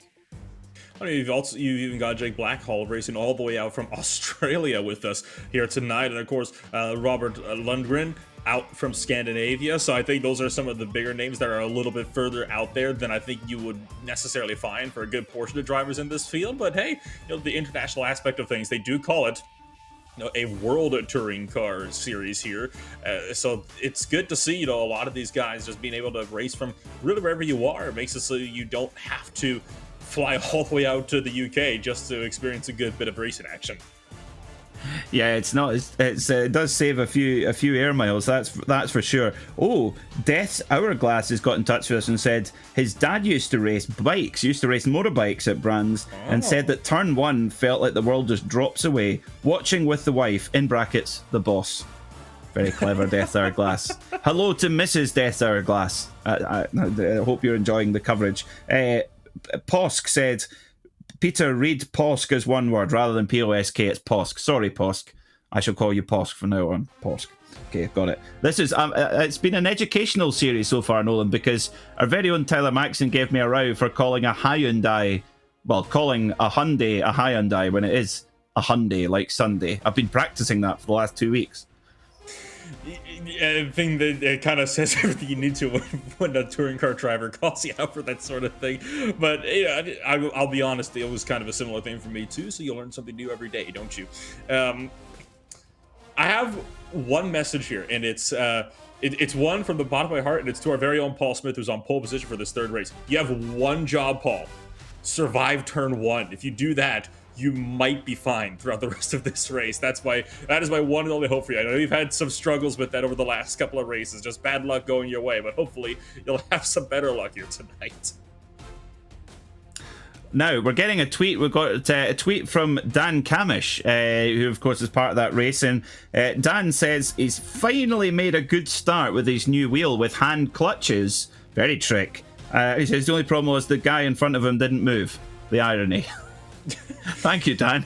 That is rotten luck as well. When you think, oh, I've got a perfect start. Oh no, there's a car in front of me. I've seen that happen before. So, but that's cool. It's amazing the technology now you can get, Nolan, with the wheels, and that seems to be the real pro tip now, having these hand clutches on the back of the steering wheel.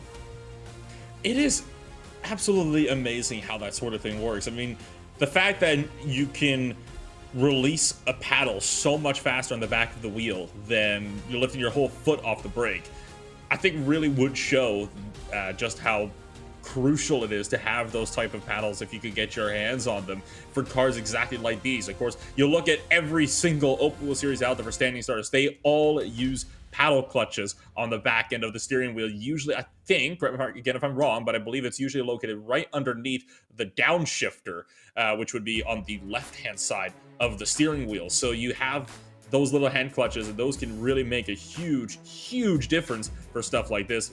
Almost like, for the rally racing scenes or the rallycross scenes where drivers will actually have a handheld handbrake on one side of the car instead of having to map it to a button on the steering wheel. Hello to N. Keel, who's asking, when is the next race? It will be on your screen in about 45 seconds time. The driver's just in final warm-up session before the third and final race of the day. That session led at the moment by the number 80 Wojciech Savidovic, who has a very strong grid position for this final race of the day. So Wojciech, we've seen some drivers, some fans in the RaceSpotTV chat predicting a win for Wojciech. He's a multiple touring car champion here on the iRacing platform, and yes, it's going to be very exciting to see how he gets on. I wonder if Paul Smith's got his dual clutches to get him off the line, to get that Team Mad Hyundai off the line. We shall see. I'm sure he's been practicing it. I'm sure he's talking to his band of followers on Smiler Bull Twitch at the moment, telling them about his plan for the race. So checker flag is out for practice, and we will be ready to go for this final sprint of the day. 20 minutes around Brands Hatch circuit, the Grand Prix layout, the full layout here in the World Touring Car Series. Nolan, but quick pick from you. Who's your call for this one?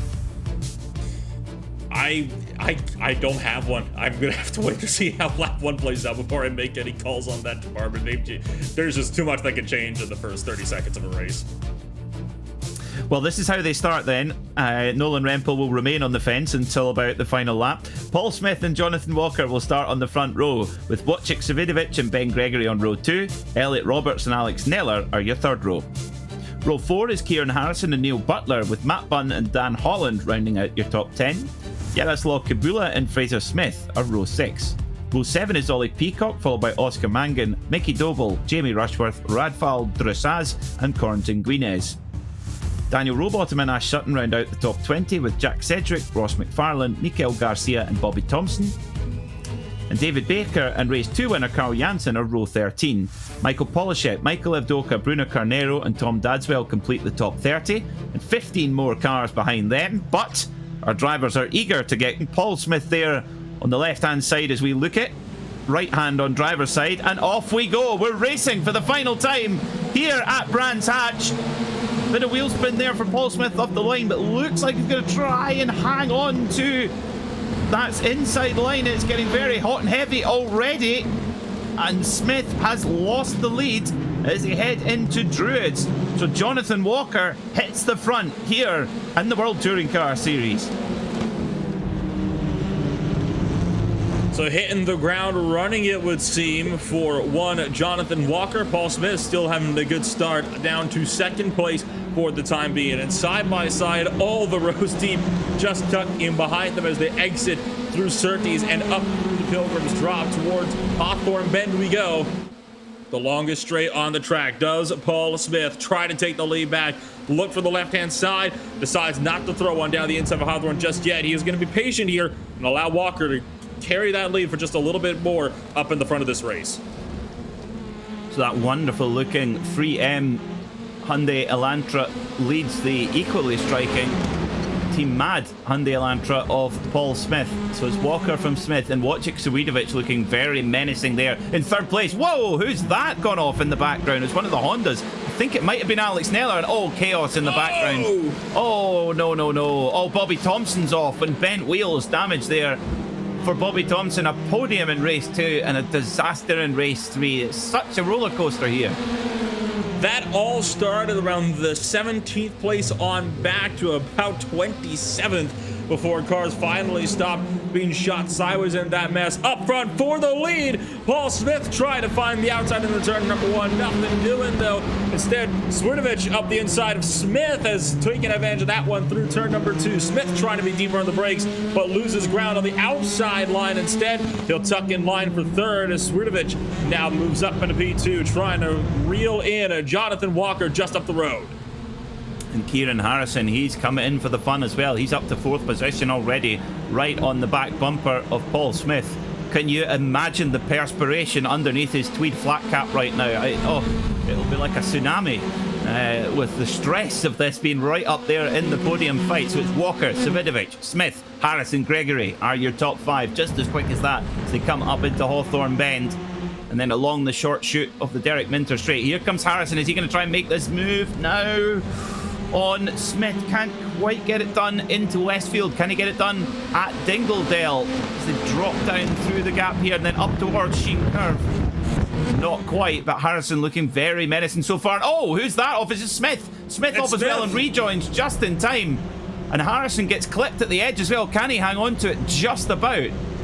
Goodness me, it's so chaotic at the front here as well as they head down towards Clark Curve. So Smith somehow hangs on to that 3rd position over Harrison by the skin of his teeth.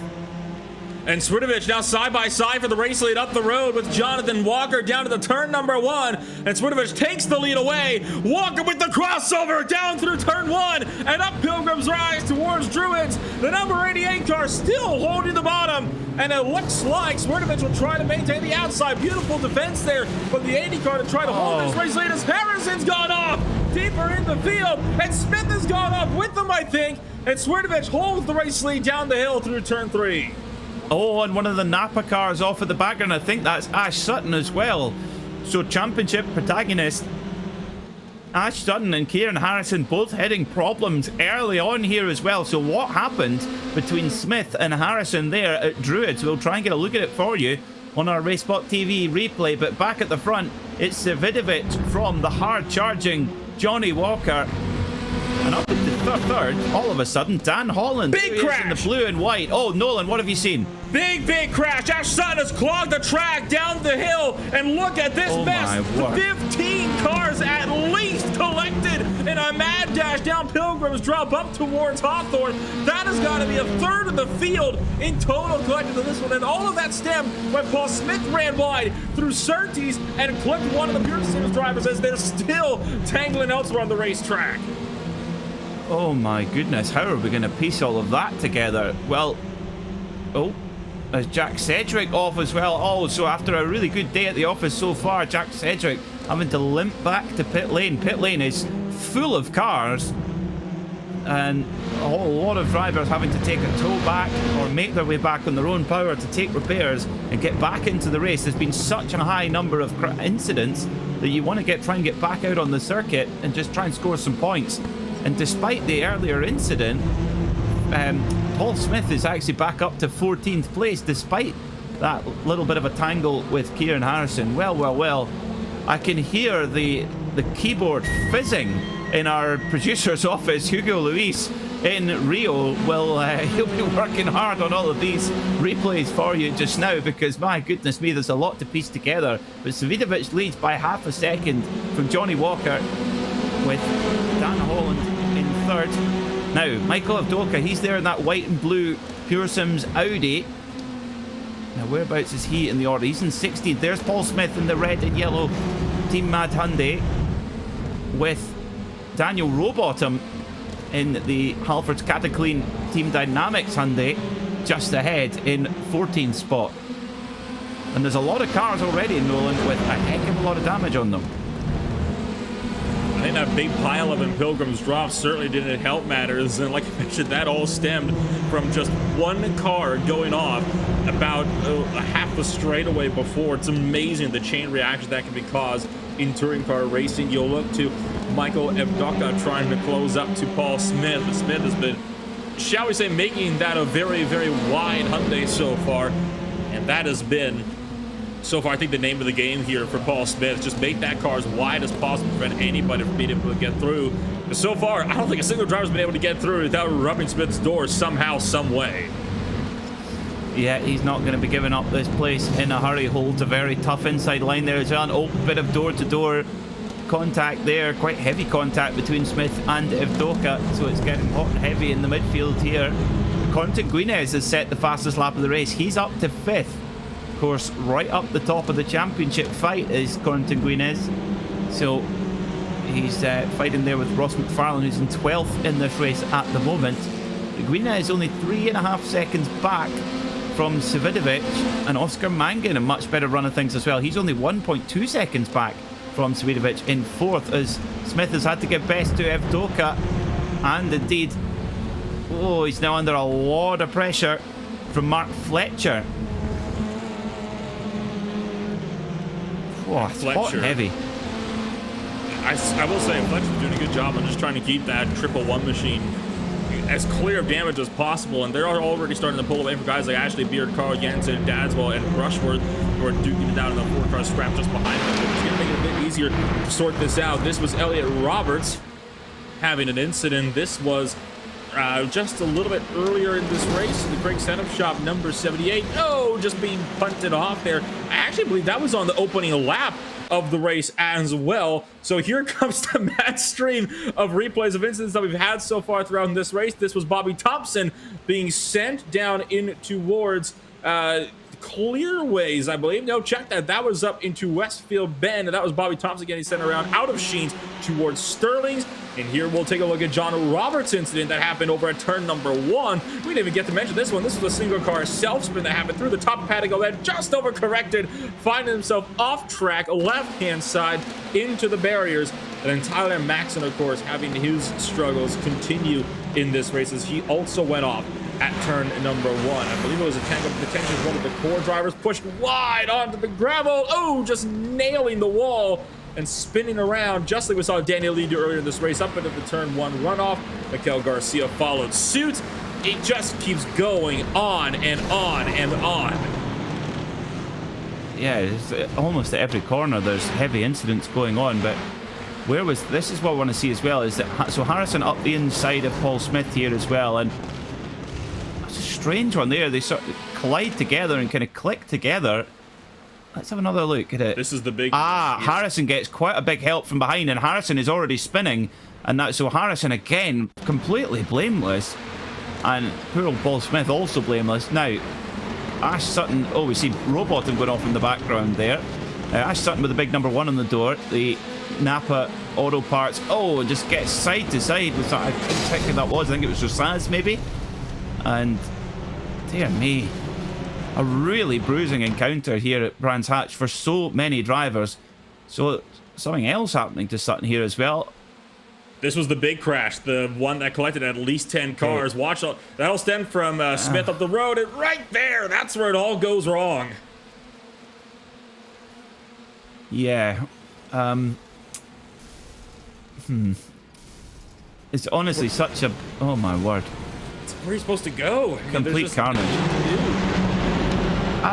Yeah, I think for those in the immediate vicinity, but those a bit further back, there would have been yellow flags to warn of an incident. Yeah, so there's a number of drivers here who are not even on the brakes yet, and there's clearly a big accident going on.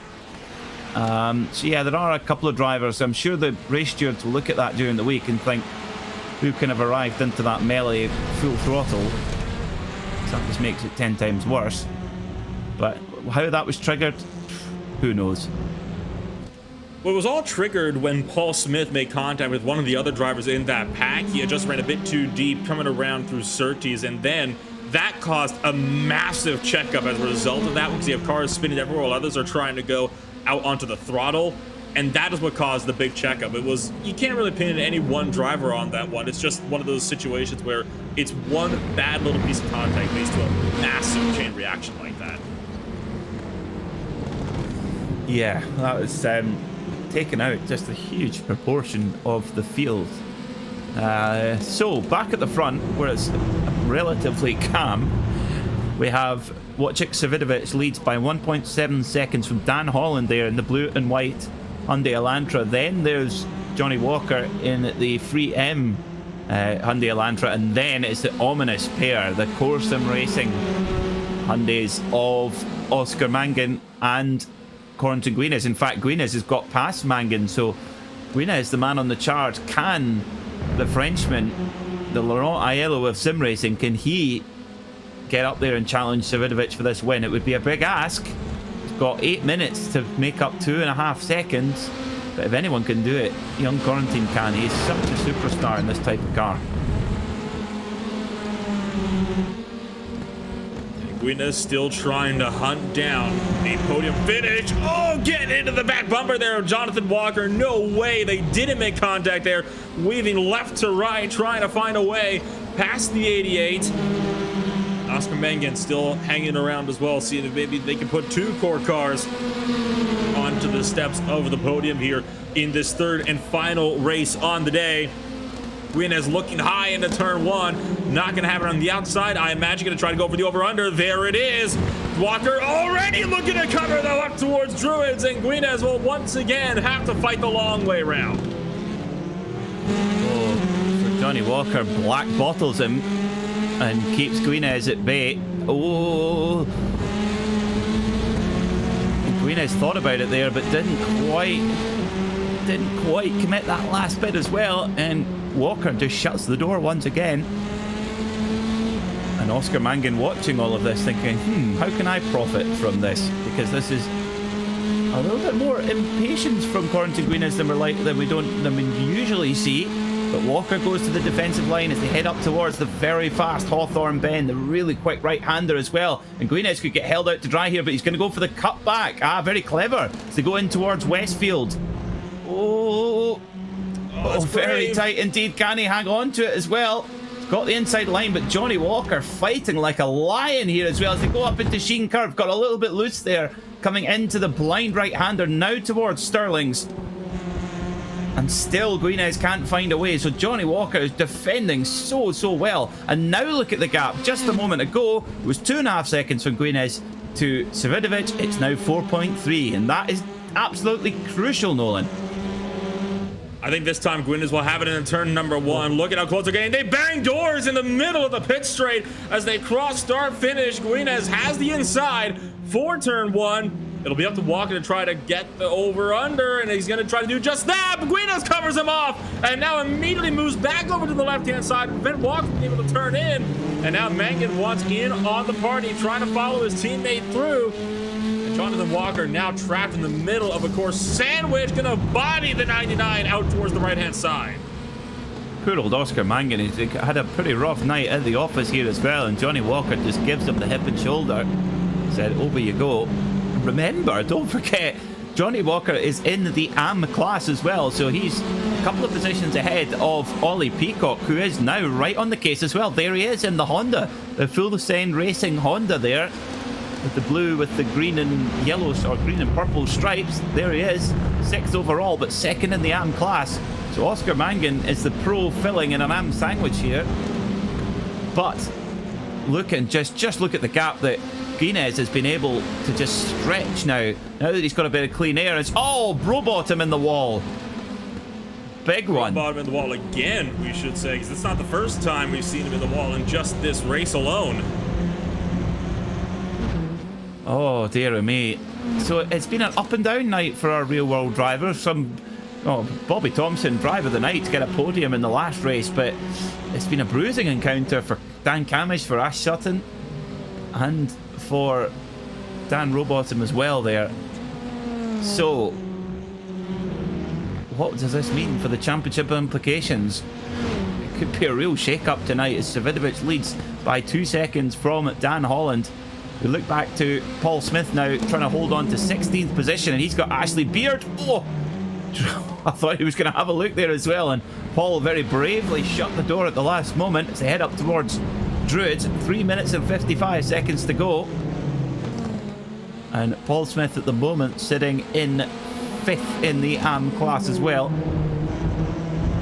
So I think, considering his trip through the gravel trap earlier on, I think if he can hang on to this spot, he'll be reasonably pleased.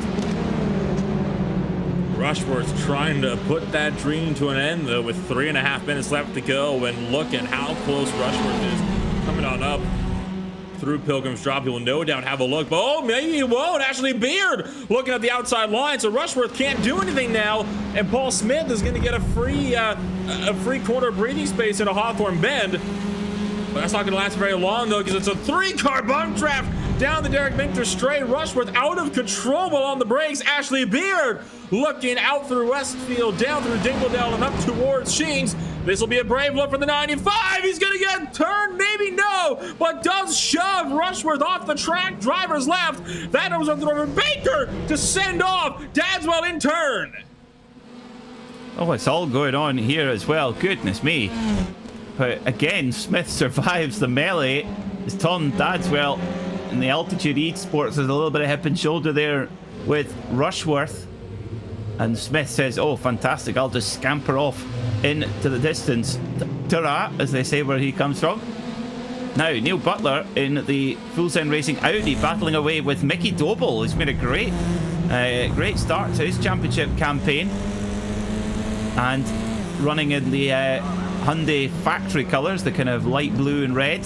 He's right behind us as we drive along. There he is. He's right beside us. Mickey Doble, of course, one of the real all-stars in BMW Compact Cup racing here in the UK. He's very much the gold standard driver in this in that type of racing, and really using that tin top experience in this virtual competition. So, 1 minute and 45 to go. Where will we take the white flag? Where is Wojciech Savidovic going to take the white flag? Are we going to be forced an extra lap? We shall Looks see. like we might, because the lap times are about 1:33 or so. The leaders are still coming around to the final corner with 1:28 remaining, so it'll be final lap this time by. So just 13 laps then, rather than the 14 we had in the first couple of races. So a little bit more gentle pace in this race, but there has been a lot of side-to-side action. But it's Wojciech Savidovic who leads by 2 seconds, so a comfortable advantage over Dan Holland, with with Corentin Guinez in third, Oscar Mangan in fourth, and Ollie Peacock in fifth. So Johnny Walker's been bumped back to seventh and second in the AM class. And Doble's off. Mickey Doble's off at Paddock Hill on the run to Druids. What happened here? Got help from Neil Butler out of turn number 1. Neil Butler just tried to go for the over-under, misjudged it, and just hooked the MDS machine instead. Oh, dear me. Oh, so Mickey Doble unceremoniously. Oh, yeah, quarter panel. See you later. Very, very easy to do there at that part of the circuit. We see it all the time at that corner. But Wojciech Savidovic, this has been a classy drive from a classy driver. A real veteran of virtual touring car racing here on the iRacing platform. Multiple time champion. And he's going to take the Semper Racing Hyundai Elantra home to a convincing victory and a huge chunk of championship points for the Polish star. Coming around Clark Curve for the final time. Checkered flag is in the air. Wojciech Savidovic wins here at Brands Hatch for the third and final time. A super drive with Dan Holland right behind and Corentin Guinez getting the last spot on the podium. A great fighting drive from the Frenchman with Oscar Mangan home in fourth. And now did Ollie Peacock get the last spot on the top five and the win in AM class again? I think he did. In fifth spot. Oh, what a final encounter. I tell you what, once again, this shows just why I personally believe touring car racing to be one of the best forms of motorsports you can possibly find in the entire world. I mean, it is just non-stop action, start to finish, especially here on the iRacing service. And you see some of the best, you can see some of the worst of drivers out there, and today, definitely we saw some of the better ones. Yes, we did, and this is how they finished in the third and final race of the day here at Brands Hatch. Wojciech Savidovic is your winner by 2 seconds from Dan Holland, with Corentin Guinez rounding out the podium. Oscar Mangan was fourth, followed by our AM class winner Ollie Peacock. Fraser Smith fought his way up to sixth place, with Johnny Walker in seventh. Ross McFarlane, just again subtle and stealthy as always, gets himself up into 8th place, with Benjamin Gregory in 9th and Jaroslav Kibula in 10th. Neil Butler was 11th, followed by Alex Neller, Carl Jansen, Mark Fletcher and Mickey Doble. Paul Smith was 16th, followed by Ashley Beard, Tom Dadswell, David Baker and Jamie Rochworth. Michael Polishek was 21st, followed by Danny Lee, Adam Hedgecock, Simon Field, Kieran Harrison, Jake Blackhall, Bruno Carnero, Robert Lundgren, Dan Robbins and John Roberts.